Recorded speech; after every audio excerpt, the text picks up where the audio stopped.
श्री शिवाय दोस्तों, 2 अक्टूबर 2024 मतलब बुधवार को पड़ रही है पितृ पक्षा महीने की बड़ी अमावस्या। और दोस्तों, ये वो अमावस्या है जो पितृ पक्षा महीने में पड़ने वाली सबसे बड़ी अमावस्या है, क्योंकि यह बुधवार के दिन पड़ रही है और इसका बहुत ही बड़ा और विशेष महत्व होता है। और दोस्तों, इस दिन सूर्य ग्रहण भी लग रहा है, परंतु कोई भी सूतक काल और असर भारत में नहीं होगा। पूज्य गुरुजी ने कहा है कि अगर कभी भी मौका लग जाए और श्राद्ध महीने की अमावस्या बुधवार को पड़ जाए, तो आप लोगों को 11 चावल के दाने का उपाय तो जरूर ही करना चाहिए। इन दोनों का संयोग बहुत कम आता है और इसी के साथ मैं गुरुजी ने अपनी शिव पुराण कथा में बताया है कि इस दिन आपको 11 चावल दाने का उपाय तो आपको जरूर ही करना चाहिए, क्योंकि ऐसा दिन पूरे साल में सिर्फ एक ही बार आता है। और दोस्तों, आप सभी लोग जानते हो कि बुधवार पितृपक्ष अमावस्या का अगर सबसे बड़ा कोई उपाय है तो वो 11 चावल के दाने वाला उपाय है। तो दोस्तों, इस पितृपक्ष अमावस्या के दिन आप लोगों को इस 11 चावल के दाने वाले उपाय को जरूर करना है।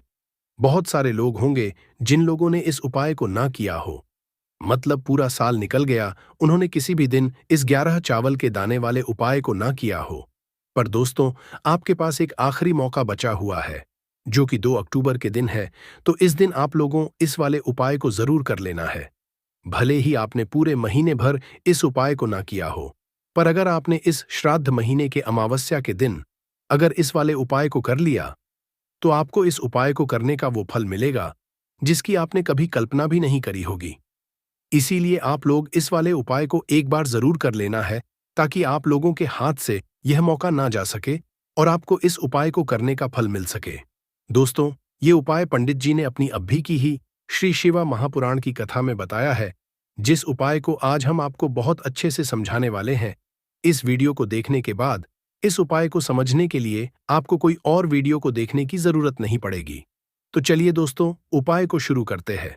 देखिए, यह इस श्राद्ध पक्ष महीने के बुधवार अमावस्या के दिन यह इतना खास होता है, इतना महत्वपूर्ण होता है। देखा गया है कभी कभी बड़े बड़े पाठ अनुष्ठान से जो मनोकामना पूर्ण नहीं होते, वो श्राद्ध महीने की अमावस्या के दिन एक छोटे से उपाय करने से ही आपकी मनोकामना पूर्ण हो जाती है। और बहुत सारे लोगों ने इस उपाय को किया भी है और उनको इस उपाय को करने का फल भी जरूर मिला है।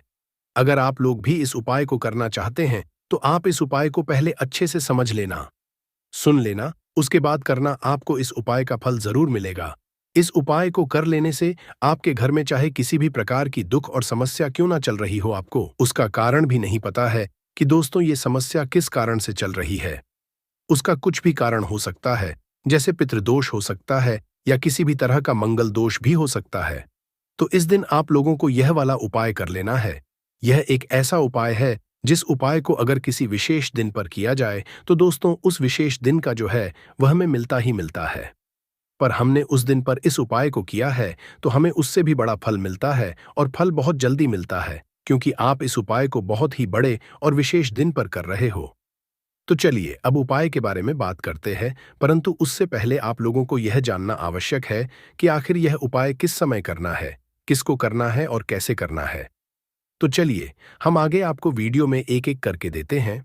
परंतु उससे पहले अगर आप लोग हमारे चैनल पर पहली बार आए हैं या फिर मेरी आवाज आज पहली बार सुन रहे हैं, तो हमारे चैनल को सब्सक्राइब जरूर कर लेना और इस वीडियो को लाइक करके कमेंट बॉक्स में श्री शिवाय नमस्तुभयम ओम नमः शिवाय जरूर टाइप कर देना। तो दोस्तों, इस 11 चावल के दाने वाले उपाय को हमें इस बुधवार अमावस्या के दिन कैसे करना है, किसको करना है, किस समय करना है और कहां पर है, ये सारे सवालों के जवाब आपको इस वीडियो में मिल जाएंगे। और जो ये वीडियो देखेगा दोस्तों, उसको 11 चावल के दाने वाला उपाय जरूर करना चाहिए, क्योंकि इस दिन एक चावल के दाने का भी बहुत ही बड़ा और विशेष महत्व होता है। और जब बात आ जाए 11 चावल के दाने की, तो ये सोने पे सुहागा वाली बात हो जाती है और ये एक बहुत ही बड़ा उपाय हो जाता है इस बुधवार अमावस्या का। तो अब दोस्तों, 11 चावल के दाने वाले उपाय को आखिर करना किसको है, सबसे पहले हम लोग वो बात जान लेते हैं। तो देखो, घर की जो बड़ी माताएं बहनें होती हैं, उन माताओं बहनों में से कोई भी एक बड़ी माता बहन इस वाले उपाय को कर सकती है। और दोस्तों, अगर आप चाहें तो अपने घर में से सभी सदस्यों को भी इस उपाय को करवा सकते हैं। अगर किसी व्यक्ति की खुद की कोई मनोकामना है, खुद की कोई दुख और परेशानी है, जो कि वह अपने लिए ही करना चाहता है इस वाले उपाय को, तो वह खुद अपने लिए भी कर सकता है। बाकी अगर कोई घर में से ऐसा है जो कि अपने पूरे घर परिवार की सुख और शांति के लिए ये वाला उपाय करना चाहता है, तो दोस्तों वह भी कर सकता है। उसमें भी कोई दिक्कत वाली बात नहीं है। कहने का मतलब ये है कि इस उपाय को हर एक सदस्य भी कर सकता है और पूरे घर परिवार के सदस्य के लिए घर की बड़ी माताओं बहनों में से कोई एक माता बहन भी कर सकती। माताएं बहनें अगर घर में उपस्थित ना हों या वो यह वाला उपाय ना कर पा रही हों, तो फिर घर का कोई बड़ा सदस्य भी इस 11 चावल के दाने वाले उपाय को कर सकता है। चाहे फिर वह पुरुष ही क्यों ना हो, उसमें कोई भी दिक्कत वाली बात नहीं है। अब दोस्तों, इस 11 चावल के दाने वाले उपाय को हमें करना कहाँ पर है? हमें इसे शिव जी के मंदिर में जाकर करना है। बहुत सारे लोग प्रश्न करते हैं, हर एक उपाय को करते समय क्या हम इस घर पर कर सकते हैं? तो इस वाले उपाय को आप घर पर नहीं कर सकते हो। इस वाले उपाय को करने के लिए आपको शिव जी के मंदिर ही जाना पड़ेगा। उसके बाद में दोस्तों, जो अगला प्रश्न निकल कर आता है वो यह आता है इस उपाय को लेकर कि आखिर इस उपाय को हमें किस समय करना है, सुबह के समय करना है कि शाम के समय करना है। तो देखो, इस वाले उपाय को आप लोग सुबह के समय भी कर सकते हो और शाम के समय प्रदोष काल में भी कर सकते हो। अब अगर आप पूछो कि दोस्तों सबसे उत्तम समय कौन सा रहेगा इस 11 चावल के दाने वाले उपाय को करने का, तो हम आपसे बस यही कहेंगे कि इस उपाय को आप सुबह के समय करेंगे तो ज्यादा बेहतर होगा। बाकी अगर प्रदोष काल शाम के समय भी करेंगे तो भी अच्छा होगा, उसमें कोई भी दिक्कत वाली बात नहीं है। तो अब दोस्तों, जो अगली सबसे बड़ी और महत्वपूर्ण बात आती है वो यह आती है कि सुबह अगर हम उपाय को करेंगे तो हमें कितने बजे से लेकर कितने बजे तक के बीच में करना है, और शाम समय प्रदोष काल में करेंगे तो हमें कितने बजे से लेकर कितने बजे के बीच में करना है। तो देखो, सुबह जितनी जल्दी हो सके आप उपाय को करने की कोशिश करना। बाकी अगर किसी कारणवश लेट भी हो जाओ, थोड़ी देर भी हो जाए, तो 10 या 11 बजे तक भी आप उपाय कर लेना, पर 12 बजे से ज्यादा देरी ना हो, इस बात का ध्यान रखना। उसके बाद में दोस्तों, अगर शाम के समय प्रदोष काल की बात करें, प्रदोष काल का जो समय है होता है वो शाम के 6 बजे से शुरू हो जाता है। मतलब शाम के 6 बजे से लेकर 7 बजे के बीच का जो समय होता है, ये समय प्रदोष काल का समय होता है। पर अभी जो मौसम चल रहा है, इस मौसम में जो है शाम बहुत देरी से होती है, तो आप इस उपाय को 7 या 8 बजे के बीच में भी कर सकते हो। मतलब शाम के 6 बजे से रात 8 बजे के बीच में आप कभी भी इस वाले उपाय को कर सकते हो, उसमें कोई भी दिक्कत वाली बात नहीं है। अब दोस्तों, यहाँ पर इस उपाय को लेकर एक और सबसे बड़ी बात ये निकल कर आती है कि इस 11 चावल के दानों को हमें लेना कहाँ से होता है, और हमें इस उपाय को करने के साथ में क्या और कुछ भी सामग्री ऐसी होती है जो शिव जी के मंदिर लेकर जानी है। तो देखो, यहाँ पर हम आपको बता दें, सबसे पहले आप लोग ये जान लो कि ये जो 11 चावल के दाने वाला उपाय है, सिर्फ और सिर्फ आप उपाय की सामग्री लेकर कभी भी शिव जी के मत जाना, क्योंकि हमें भगवान के सामने यह नहीं दर्शाना है कि अगर हम भगवान शिव जी के मंदिर आए हैं तो अपने फायदे के लिए आए हैं। तो इसलिए जो भी पूजन सामग्री है, उपाय सामग्री है, 11 चावल के दाने, इसके साथ में आपको पूजन सामग्री भी जरूर लेकर जाना है। देखो, अगर सुबह के समय उपाय कर रहे हो तो सीधी सी बात है, 1 लोटा जल तो आप लेकर जाओगे ही जाओगे। वही 1 लोटा जल अगर मिट्टी का जल हो तो बहुत अच्छा रहेगा। मिट्टी का जल बनाया जाता है, इसके लिए हमने पहले से बहुत सारी वीडियोस बना दी है।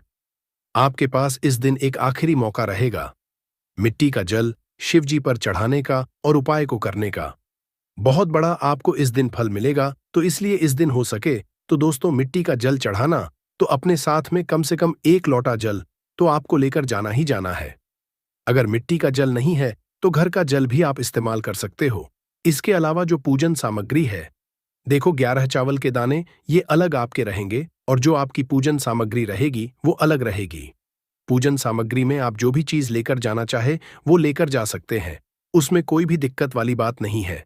वही अगर हम बात करें शाम के समय की, तो शाम के समय शिव जी पर जल नहीं चढ़ता है, इसीलिए शाम के समय आप लोग एक दीपक तैयार कर लें, जो कि गोलबत्ती का आटे का शुद्ध देसी गाय का घी का होगा, है ना। इस आप लोगों को ध्यान रखना है और इस दीपक को आपको घर से जलाकर नहीं लेकर जाना है, भगवान शिव जी के मंदिर में जाकर ही जलाना है। इस बात का भी आप लोगों को ध्यान रखना है।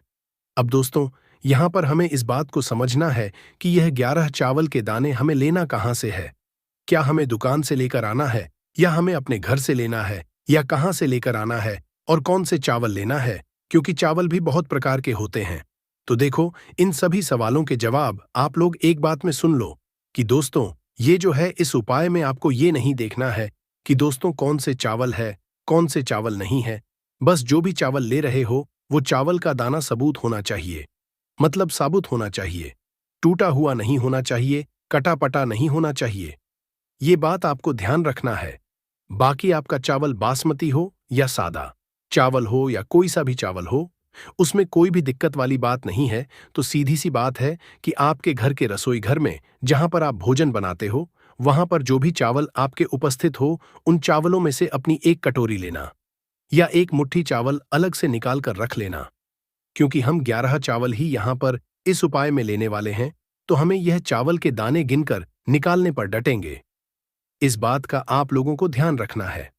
तो अपने उस चावल की कटोरी में से या चावल में से 11 ऐसे चावल के दाने आप लोग निकाल लो जो कि टूटे हुए ना हो, कटे पिटे ना हो, जिनमें कोई दाग ना लगा हुआ हो, है ना? अच्छे साबुत चावल के दाने 11 दाने आप लोग निकाल कर रख लो और इन किसी भी एक कागज की पुड़िया में या किसी एक छोटी सी कटोरी में आप लोग रख लो, ताकि यह सुरक्षित रहे। आपके एक भी चावल का दाना इधर उधर ना हो और आपका उपाय भी पूरा अच्छे से हो जाए। तो दोस्तों, जैसे ही आपका उपाय की जो सामग्री है, 11 चावल के दाने ये तैयार हो जाते हैं, उसके बाद मैं आपको जो भी अपनी पूजन सामग्री है, सुबह के समय कर रहे हो, तो एक लोटा जल या पूजन सामग्री जो लेकर जाना चाहो, उसकी भी तैयारी कर लेना। और शाम के समय जा रहे हो, तो दोस्तों अपना जो दीपक है, उसे तैयार कर लेना। और उपाय को करते समय शुद्धता का विशेष रूप से ध्यान रखना। सुबह सुबह स्नान करने के बाद ही उपाय को करने की आप लोग तैयारी करना। उसके बाद अगर शाम के समय की बात करें, तो शाम के समय आपको स्नान करने की जरूरत नहीं है, पर शुद्धता का ध्यान रखना है। आपको स्नान तो नहीं करेंगे, आप हाथ मुंह धोकर भी इस वाले उपाय को शाम के समय प्रदोष काल में कर सकते हैं। इसमें कोई दिक्कत की बात नहीं है। तो आप अपने उपाय की पूरी सामग्री तैयार करके आपके पास ही में जो आपका शिव मंदिर हो, वहां पर पहुंच जाइए। सबसे पहले शिव मंदिर में जाकर आप लोगों को उपाय नहीं करना है, पहले भगवान के दर्शन करना है, भगवान से आशीर्वाद प्राप्त करना है, फिर शिव जी के शिवलिंग के पास में आना है। शिवलिंग के पास में आने के बाद आप जो पूजन सामग्री लेकर आए हुए हैं, जैसे कि सुबह गए हुए होंगे, तो एक लोटा जल और जो भी पूजन लेकर आए हैं, आप उनसे भगवान शिव जी की पूजन कीजिए। सबसे पहले तो एक लोटा जल ही चढ़ेगा, उसके बाद में आपकी पूजन सामग्री चढ़ेगी। उसके बाद में अगर दोस्तों शाम के समय अगर आप इस उपाय को कर रहे हो, तो अपने साथ में कम से कम एक जो दीपक है, गोल बाती का जो आप अपने साथ में लेकर गए हो, उस दीपक को मंदिर में जाकर अपनी माचिस से जलाना है और उस दीपक को शिवलिंग के पास में रखना है। इस दीपक को के बाद ही आप लोगों को अपना ये वाला उपाय शुरू करना है। और दीपक को ज्यादा पास में मत रखना, वैसे भी गर्मी पड़ रही है, भगवान शिव जी को आंच नहीं लगनी चाहिए, है ना? तो दोस्तों, जैसे ही आपकी पूजा अर्चना हो जाती है, आप भगवान शिव जी को प्रसन्न कर लेते हैं। उसके बाद में शिवलिंग के पास ही में आप कहीं पर बैठ जाइए, सामने या आसपास जिस जगह पर आपको बैठना हो, वहां पर बैठ जाइए और अपने वह 11 चावल के दाने अपने सामने निकाल कर रख लीजिए। क्योंकि अब यहाँ पर करने की आपको तैयारी करना है। और इस तरीके से जब आप उपाय करेंगे, पूजन सामग्री करने के बाद, पूजन अर्चना करने के बाद, तो आपको उपाय का फल बहुत जल्दी और बहुत बढ़ा होकर मिलेगा। तो अपने 11 चावल के दाने अपने सामने निकाल कर रख लेना। और यह जो उपाय है, यह आपकी सीधे हाथ की हथेली से होगा, इसलिए इस बात का भी विशेष रूप से ध्यान रखना है। तो सीधे हाथ की हथेली का उपाय करके ही आप लोग अपना इस वाले उपाय को करना। अपने सामने जो भी आपकी कागज की पुड्डियां हैं, उसको खोल रख लो, या कटोरी है तो दोस्तों उसे अपने सामने रख लो और अपने वह 11 चावल के दाने निकाल लो। उसके बाद में दोस्तों, अब आपको क्या करना है कि शिवलिंग आपके सामने होगी, तो आपने वह 11 चावल के दाने एक एक करके आपको शिव जी के शिवलिंग के ऊपर चढ़ाना है। कहां पर चढ़ाना है? शिवलिंग के ऊपर चढ़ाना है और कहीं पर भी नहीं चढ़ाना है। आपको अपने हथेली से शिवलिंग के ऊपर चढ़ना है, भले ही फिर वो अपने आप जलाधारी पर गिर जाए, या मतलब पर गिर जाए, उसमें कोई दिक्कत वाली बात नहीं है, पर आप चढ़ाओ शिवलिंग के ऊपर ही। तो आपको क्या करना है, अपना पहला चावल का दाना उठाना है, श्री शिवाय नमस्तुभ्यम बोलना है और शिवलिंग पर चढ़ा देना है। इसी तरीके से दूसरा चावल का दाना उठा है, शिवलिंग पर चढ़ाना है और मंत्र बोल देना है। और फिर तीसरा चावल का दाना उठाना है, श्री शिवय नमस्तुभ्यम बोलना है और चढ़ा देना है। इसी प्रकार से आपको पूरे 11 चावल के दाने एक एक करके शिव जी के शिवलिंग के ऊपर चढ़ाना है और भगवान से प्रार्थना करते जाना है। मतलब प्रार्थना तो आपको आखिरी में करना है, पर हर एक चावल के दाने को चढ़ाते समय श्री शिवाय नमोस्तु भी हम जरूर बोलना है। उसके बाद ही में यह चावल का दाना शिवलिंग के ऊपर आपको चढ़ाना है। जैसे ही आपके 11 चावल के दाने शिवलिंग के ऊपर जाते हैं, तो दोस्तों उसके बाद में आपको क्या करना है, भगवान से अपनी मनोकामना बोलना है। मनोकामना भी कब बोलना है, जब आपका 11 चावल का दाना आपके सीधे हाथ की हथेली हो और आप उसे चढ़ाने के लिए जा रहे हो। श्री शिवाय नमस्तुभ्रम बोलकर उस आखिरी चावल के दाने को शिवलिंग के ऊपर चढ़ा देना और भगवान से फिर अपनी वह मनोकामना बोल देना। जिस मनोकामना के लिए आप लोग अपना यह वाला उपाय कर रहे हो, जिस भी दुख और परेशानी के लिए आप लोग अपना यह वाला उपाय कर रहे हो, उसके बाद में जैसे ही आप अपनी मनोकामना बोल देते हो, आपका यह वाला उपाय पूरा हो जाता है। पर दोस्तों, उपाय को करने के बाद आप लोग 2 मिनट भगवान शिव जी के मंत्र का जाप जरूर करना है और मंत्र का जाप करने के बाद भगवान से एक और बार प्रार्थना करना है अपनी मनोकामना के लिए या अपनी जो भी दुख और परेशानी है उसके लिए।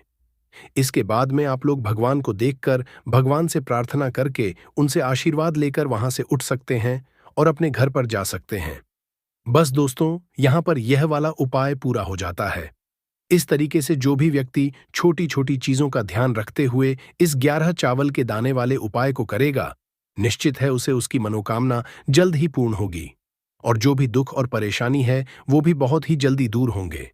उसके बाद करना आपको इस उपाय का फल मिलेगा और इस उपाय को कर लेने से आपके घर में चाहे किसी भी तरह की दुख और समस्या क्यों ना चल रही हो, आपको उसका कारण भी नहीं पता है कि दोस्तों यह समस्या किस कारण से चल रही है। उसका कुछ भी कारण हो सकता है, जैसे पितृदोष हो सकता है या किसी भी तरह का मंगल दोष भी हो सकता है।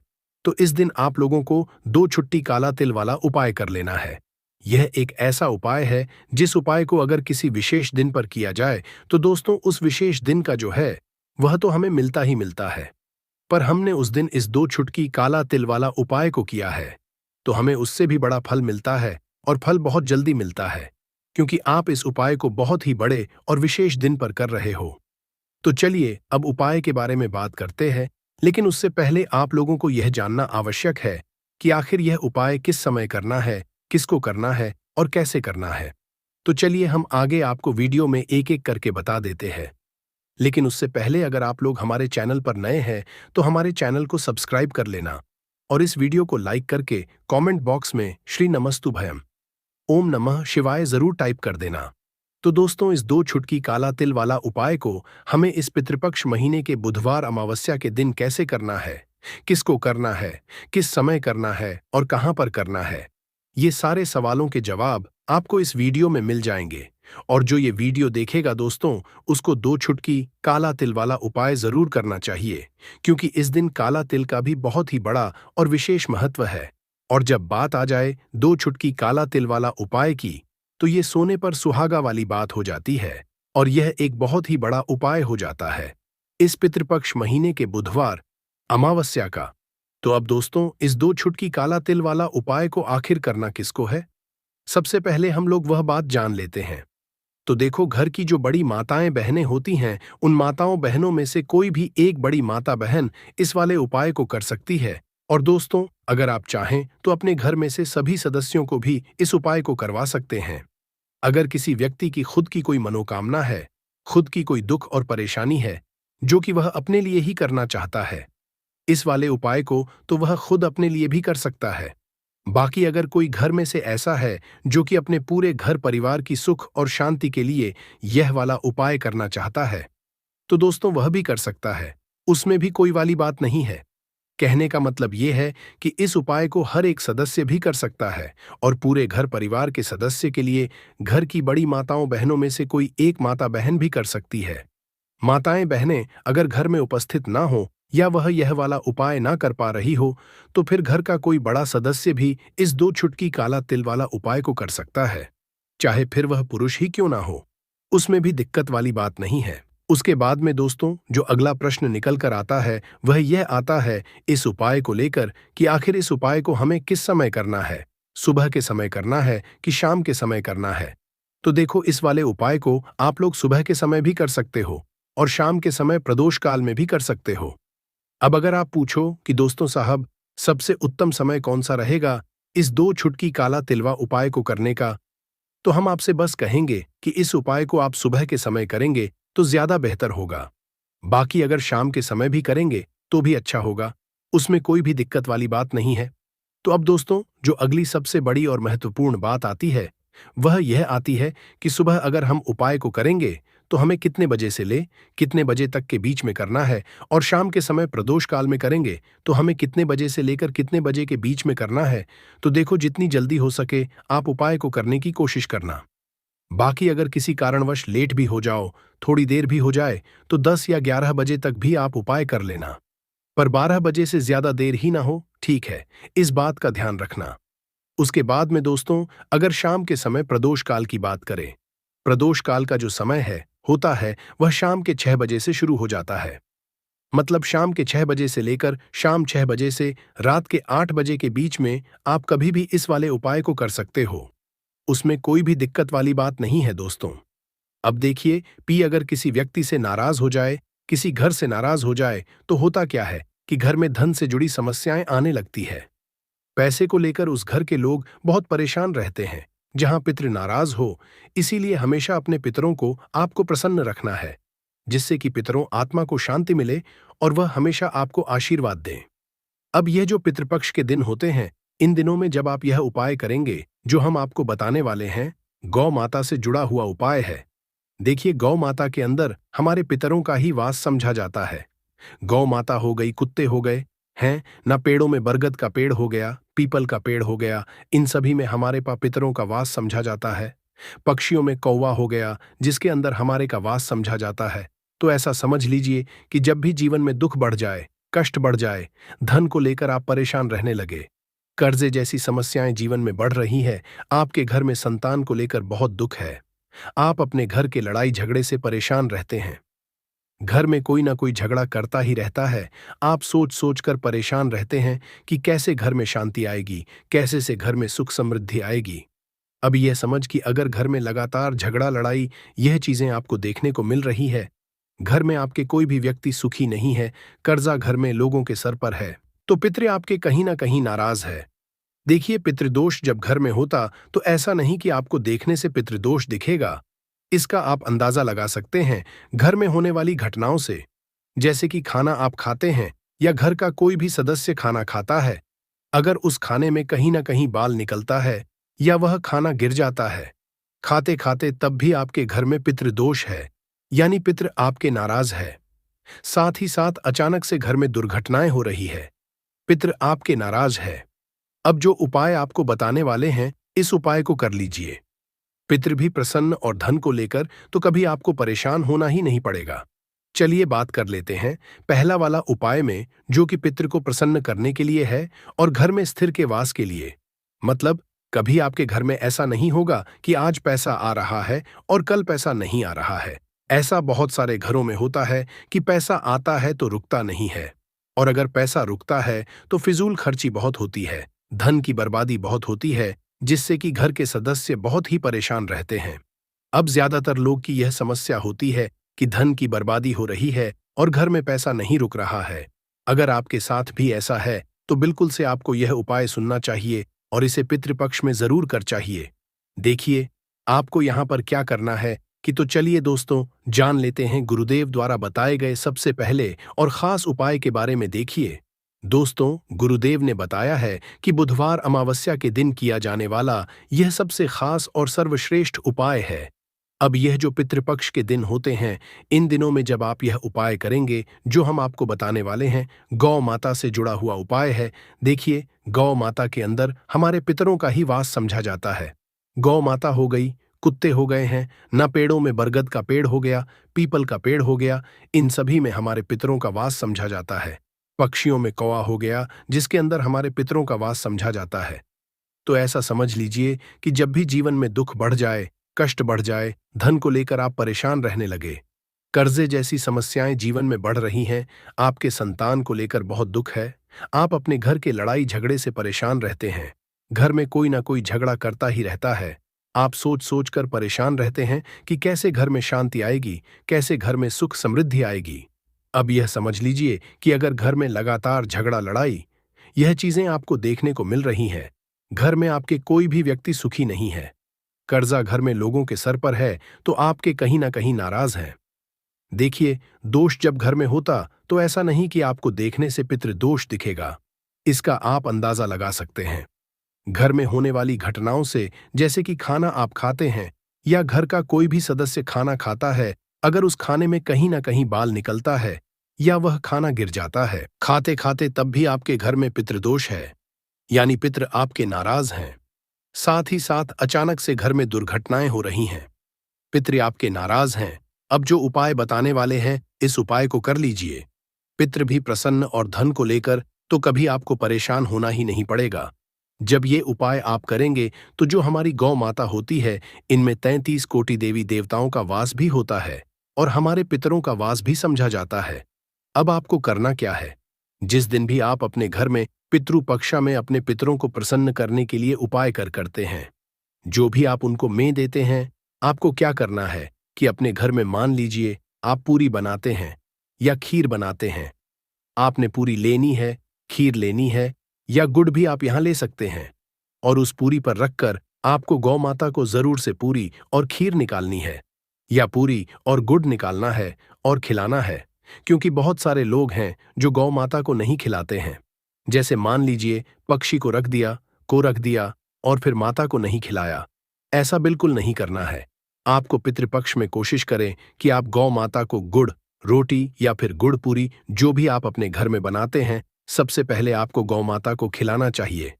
कभी आपके आपसे ना नाराज नहीं रहेंगे, पितृ हमेशा प्रसन्न रहते हैं, और कभी पितृदोष की वजह से आपके जीवन में धन को लेकर आपको परेशानियों का सामना नहीं करना पड़ता है।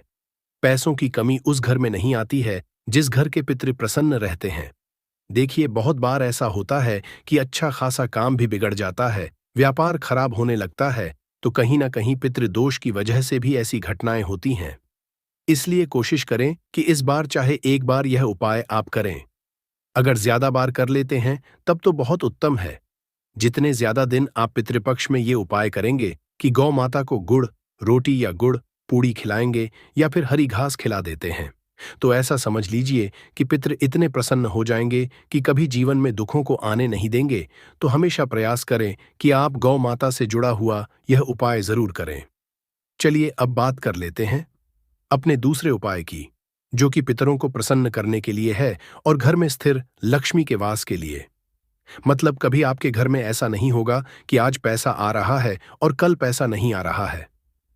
ऐसा बहुत घरों में होता है कि पैसा आता है तो रुकता नहीं है, और अगर पैसा रुकता है तो फिजूल खर्ची बहुत होती है, धन की बर्बादी बहुत होती है, जिससे कि घर के सदस्य बहुत ही परेशान रहते हैं।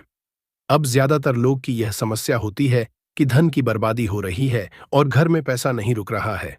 अगर आपके साथ भी ऐसा है तो बिल्कुल से आपको यह दूसरा उपाय सुनना चाहिए और इसे पितृपक्ष में जरूर करना चाहिए।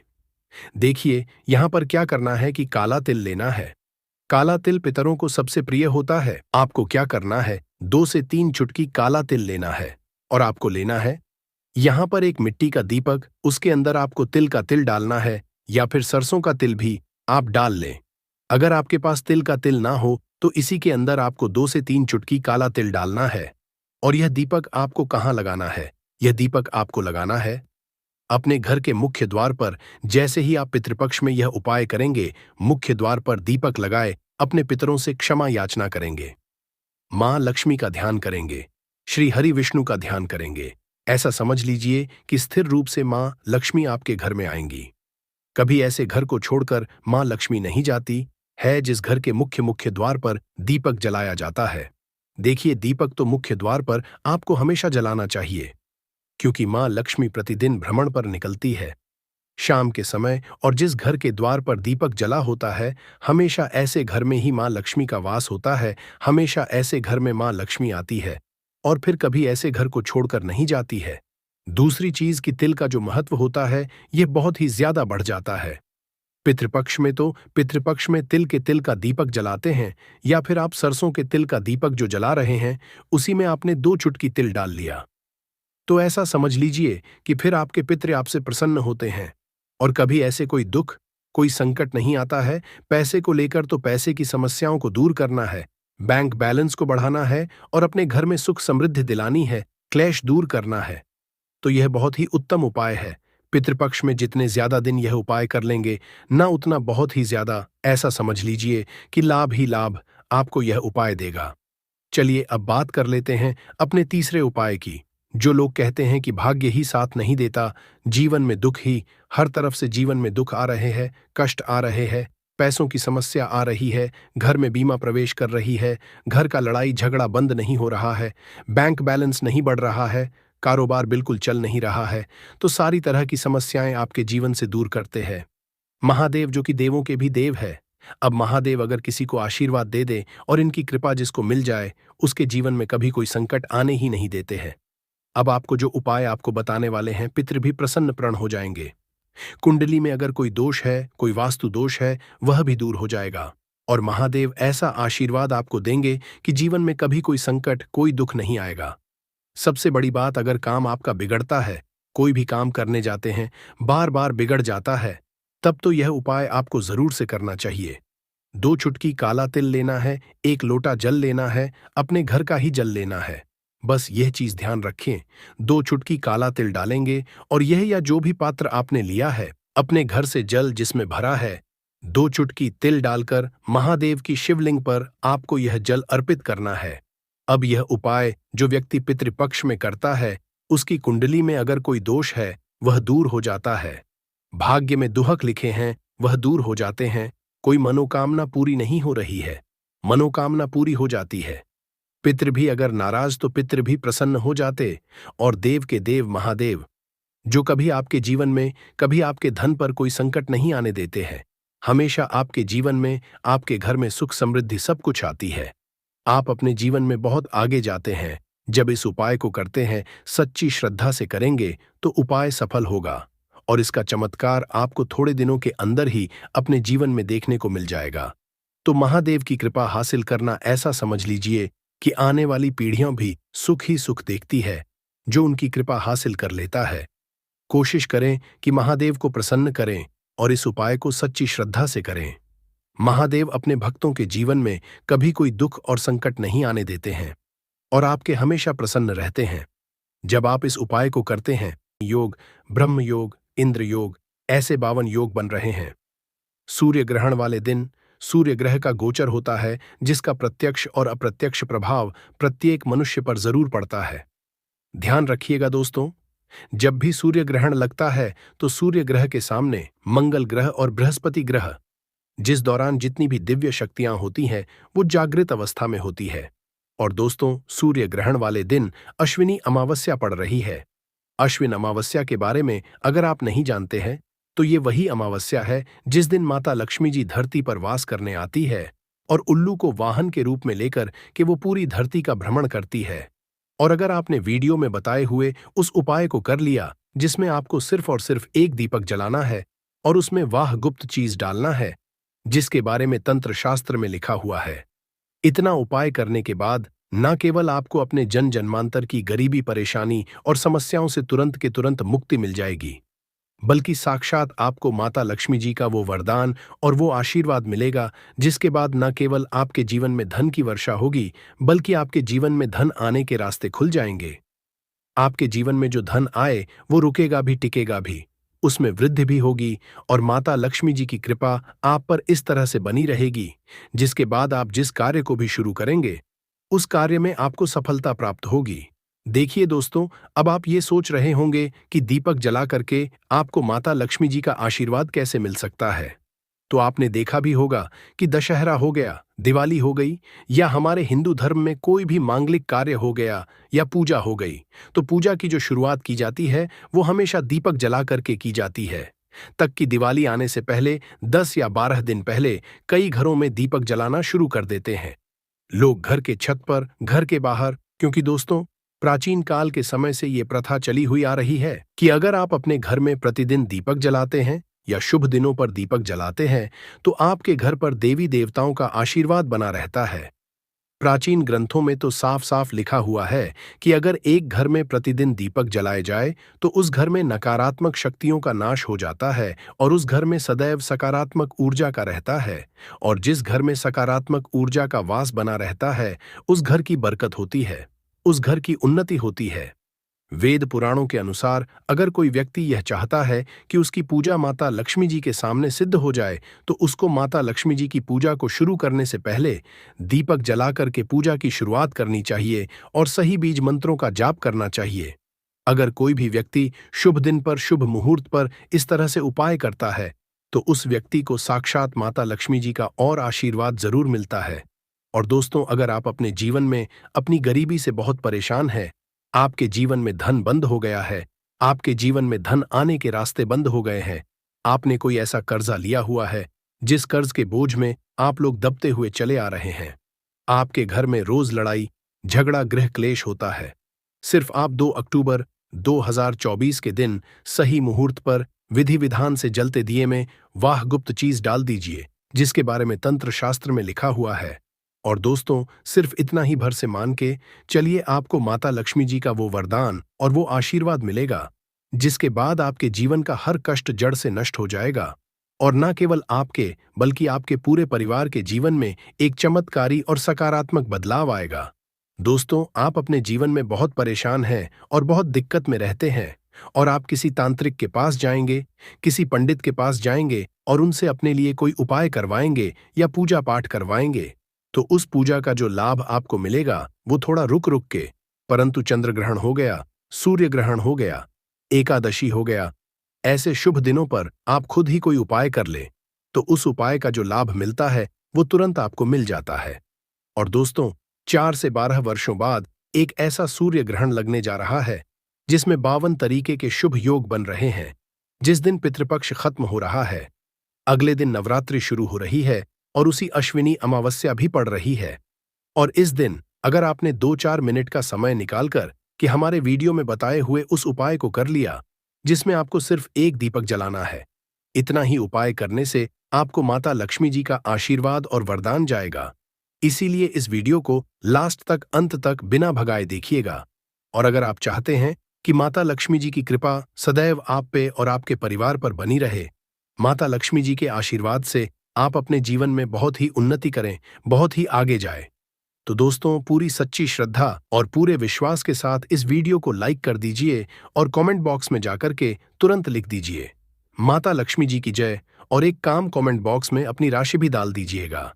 आपकी राशि के अनुसार कोई भी ऐसा उपाय होगा जो सूर्य वाले दिन करके आप कोई भी लाभ पा सकते हैं, वो आके हम आपके कमेंट के रिप्लाई में बता देंगे। परंतु आपसे निवेदन था, वीडियो लाइक करना मत भूलिएगा।